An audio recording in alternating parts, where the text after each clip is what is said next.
colleague, Mr. John McManus. John McManus is from Brooklyn. We shouldn't hold that against him, however, because he's lived here in Boston for many, many years. He is a Holy Cross graduate. He served in the Marine Corps. And since 1965 has served in some capacity on staff at the John Birch Society. He's been involved in the freedom fight long before most of us in this room were even born. He is the author of numerous books. He's the publisher of this fine magazine called The New American. He has appeared on radio, TV, talk shows, C-SPAN, and he's a good friend of mine. Let's give a warm hand for John McManus.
The point, of course, is that the stripes on your sleeve or the initials after your name aren't nearly as important as the ground you stand on.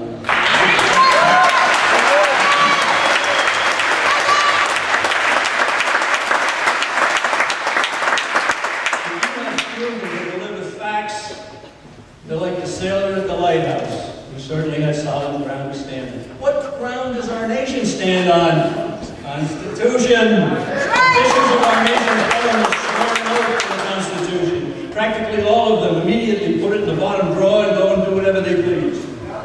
One of the great fallacies most claim is that Congress says that if they aren't prohibited from doing something in the Constitution, they can go into heaven and do whatever they want. Not so, you know that. Not so. Our country didn't become the greatest place on earth because of what government did. The United States of America became the envy of the world because of what government was prohibited from doing.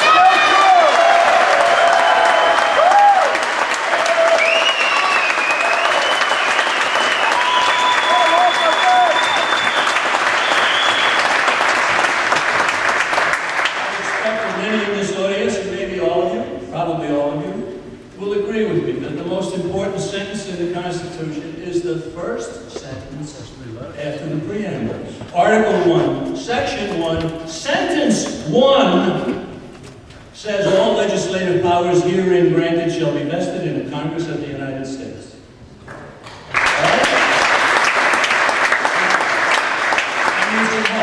I need some help. I hope there's some algebra students here in the audience.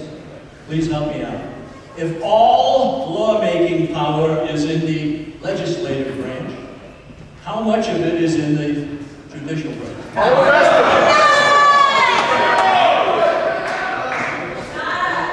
Obviously, the word all still has some meaning with some Americans. A Supreme Court decision can't be the law of the land. It's the law of the case.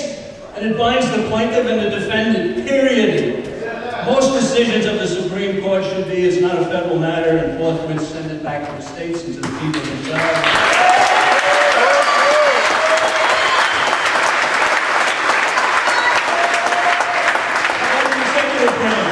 Okay, algebra students, help me out again. Any lawmaking power in the executive branch? But don't we get executive orders, presidential decision, directive signing statements from the White House, taking on the force of law? The serious of this document. Very serious. Very serious. It's not the president's prerogative to make law. Now go back to my sentence. All legislative powers herein granted are vested in Congress. Herein granted, what does that mean? Here in the pages of this document. Right? Look how big it is. If it were written by government today, it'd be that high off the floor.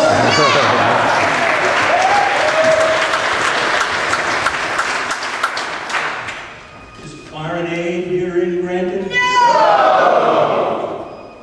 Does the Constitution grant power for a Department of Education? No! How about a Department of Energy? No! How about health and medicine? No! How about a Department of Homeland Security? No! You know, I thought we had a Department of Homeland Security. I thought it was the Army, Navy, Air Force, Coast Guard, and Marine Corps.